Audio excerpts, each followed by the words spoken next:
Hola, ¿cómo están? Empezando la grabación. Bienvenidos a Real Biopolítica. Vamos a hacer otra conmemoración a George Orwell. De él también hemos hablado. Tienes que leer su libro. Ya lo terminé de leer. Ya lo terminé de leer. Tienes que leerlo. Vamos a hacer algunos visos sobre Orwell aquí en Real Biopolítica. Este artículo lo encontré en el diario de la Universidad de Chile. Se titula 1984, la distopia de George Orwell cumple 75 años más contingente que nunca. Escribe Catalina Araya, esto es del 13 de junio de 2024, y dice lo siguiente: por estos días la famosa novela del escritor británico cumple 3/4 de siglo desde su primera publicación, una historia que permeó la cultura popular y que a más de 7 décadas de su escritura aún conserva una inquietante vitalidad. Acá lo tienes. Esta foto es esencial. ¿Ves? Aquí está Winston, el personaje de la novela, y está escribiendo. Él cree que la pantalla puede mirar de frente y no de costado. Entonces se coloca a un costado de la pantalla para evitar que la pantalla advierta que él está escribiendo. Piensa que ese es el punto ciego de la pantalla, porque en ese mundo todos viven en cuartos así, tétricos. Todos los del partido, en el partido viven en cuartos, el pueblo vive peor, pero más libre, y los del partido inferior, que son los oficiales, tienen una telepantalla que siempre los está vigilando. Los del partido superior, que son la nomenclatura, ya hemos hablado aquí en Radio Política de la nomenclatura con K. Puedes entrar a la página de Facebook de Radio Política y colocar la palabra nomenclatura con K y vas a encontrar bastante material al respecto. La nomenclatura, la parte superior del partido, tienen también telepantallas, pero ellos tienen el poder y tienen el botoncito para apagar y encender la pantalla. Los del partido superior no tienen el botoncito para apagar y encender una pantalla. Esa es la diferencia. Unos son más iguales que otros. ¿Ya? Aquí está. Ese es el INSOG. INSOG, el socialismo inglés. Bueno, vamos a verlo acá. Vamos a seguir viendo. Cuando 1984 llegó por primera vez a las librerías de Inglaterra y el resto del mundo hace unos 75 años, el malestar físico de George Orwell ya se encontraba en un punto prácticamente irreversible.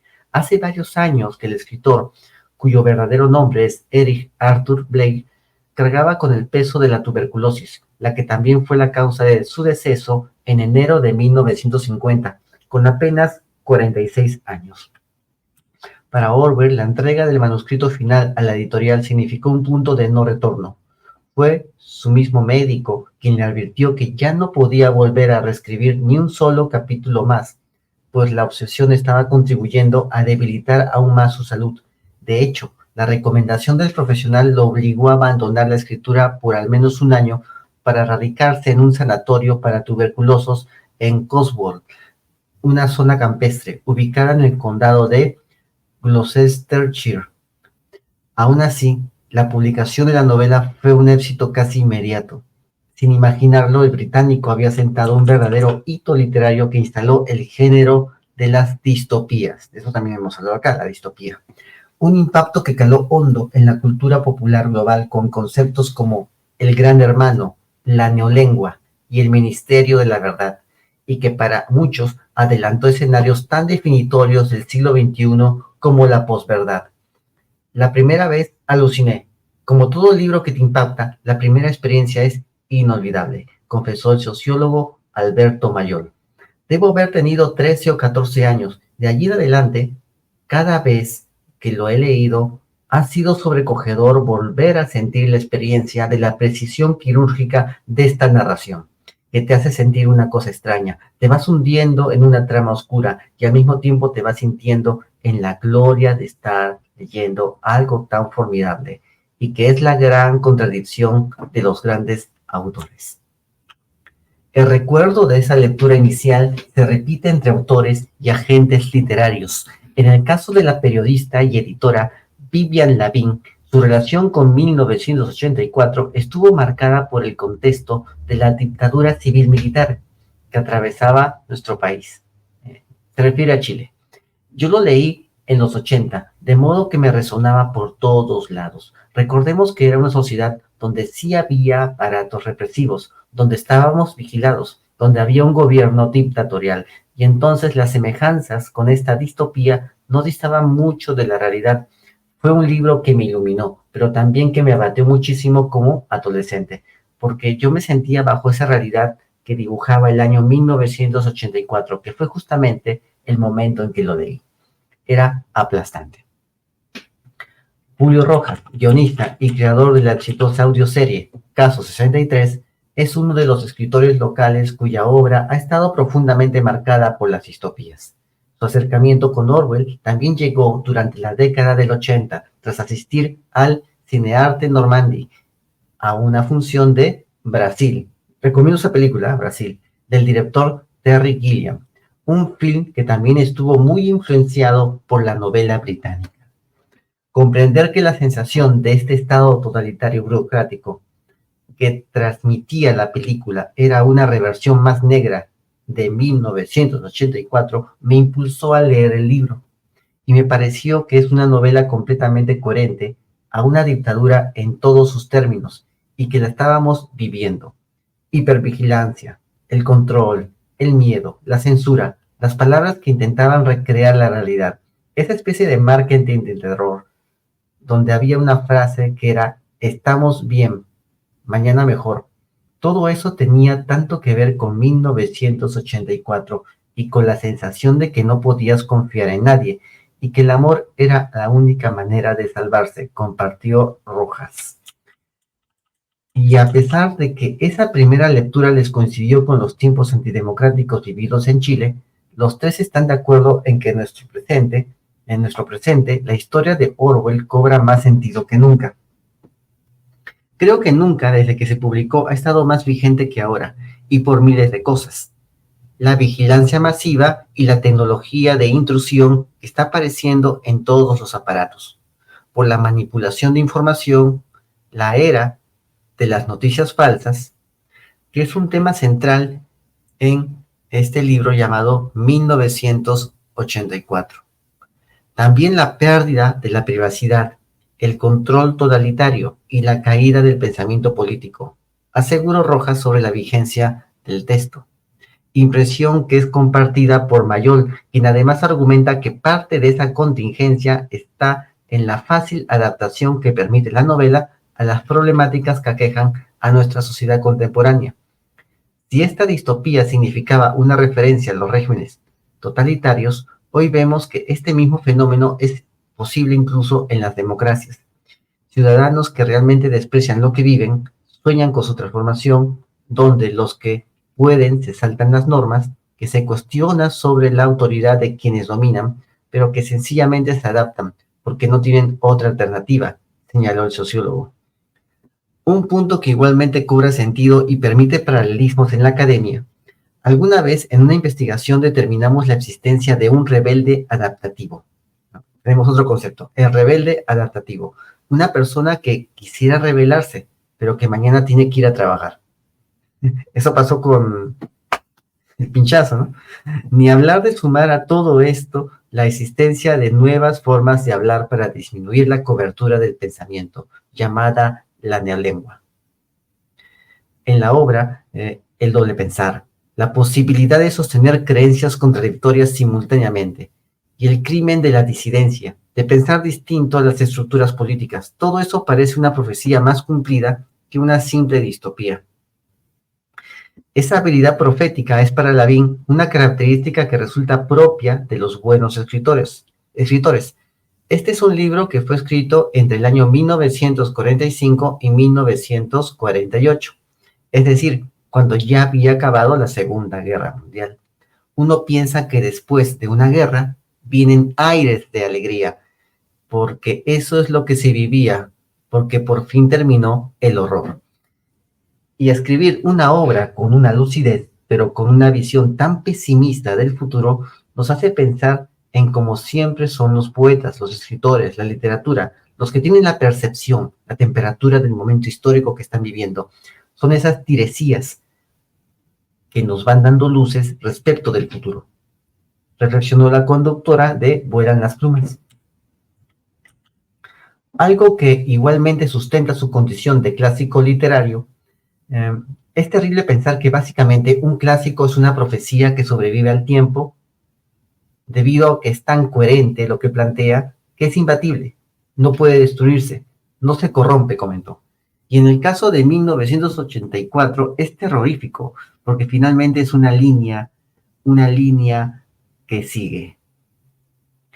Tenemos estados democráticos, luego viene la falla del sistema político, luego se descree la democracia, luego llegan los populismos y los totalitarismos que ofrecen soluciones masivas asociadas con tecnología.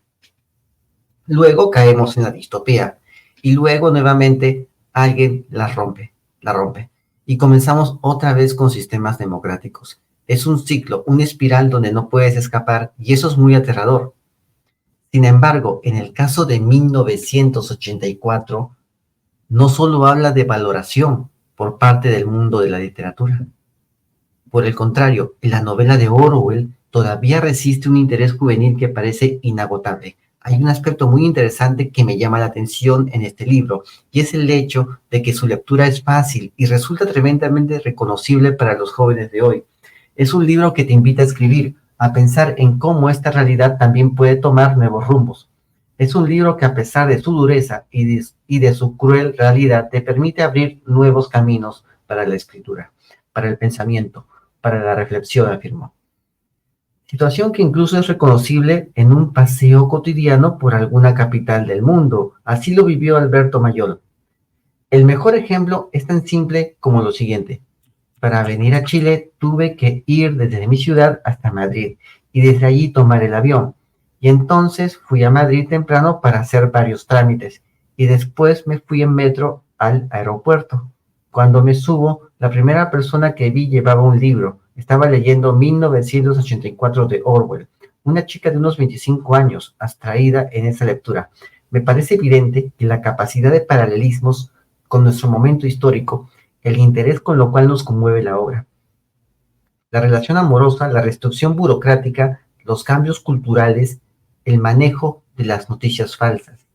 Es evidentemente, no es que esto haya resistido el paso del tiempo, sumó el sociólogo, es que el tiempo no se resistió al paso de 1984.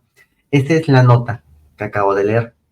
Y aquí habla de muchos temas, pero habla de la dictadura de Pinochet, creo, de esa dictadura, pero eso no era totalitario. Eso es lo que muchas veces no lo mezclan quizás por motivos políticos o quizás porque no disciernen bien. Pero una cosa es la dictadura y otra cosa es el totalitarismo. Son dos cosas distintas, pero que también se pueden conjugar, ¿no? El totalitarismo implica una dictadura permanente.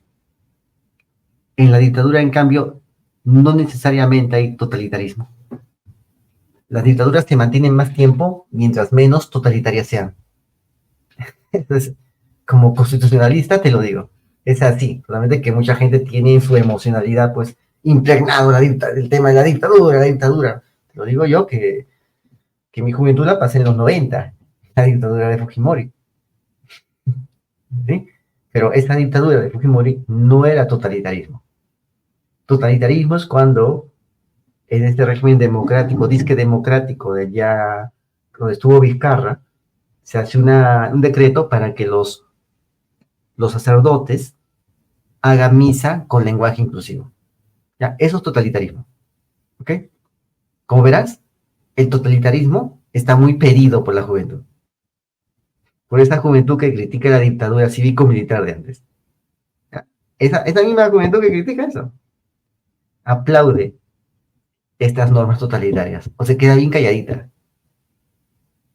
¿Ya? No quiere ver lo que verdaderamente es totalitario. Entonces se refugia en 20, 30, 40 años antes. Depende del caso. Se refugian en el fujimorismo, en el fujimorato, se refugian en el franquismo, se refugian en el pinochetismo, pero no quieren ver la dictadura que sucede ahora, estas normas, porque primero es poco a poco y luego es de golpe. No quieren ver esto. Aquí en Review Política hemos hablado de eso. Primero es poco a poco, luego de golpe. Es lo mismo que dicen las élites. poco a poco, luego de golpe. Un dictador te deja comerciar, te deja normal, hacer tus cosas, siempre y cuando tú no te metas con él. Y te deja un amplio margen de acción. Así. Un amplio margen de acción, siempre y cuando tú no te metas.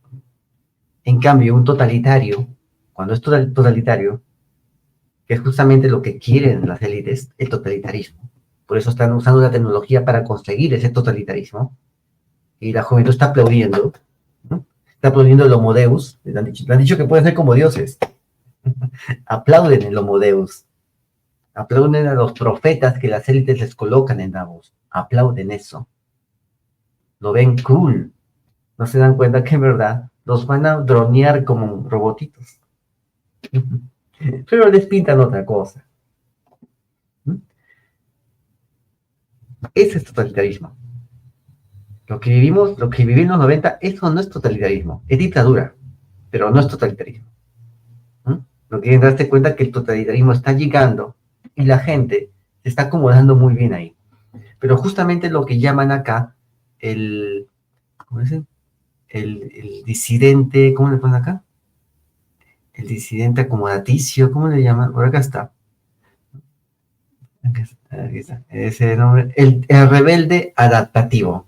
Ese es el rebelde adaptativo. Justamente esa rebeldía adaptativa les impide darse cuenta que el verdadero 1984 está a las puertas de la esquina. Está bien cerca. Y ese rebelde adaptativo, ese síndrome del rebelde adaptativo, les hace refugiarse en las dictaduras cívico-militares, sobre todo de la derecha, que se vivió hace unas décadas. Ese rebelde adaptativo les hace refugiarse en esas dictaduras para achacarle un régimen de opresión.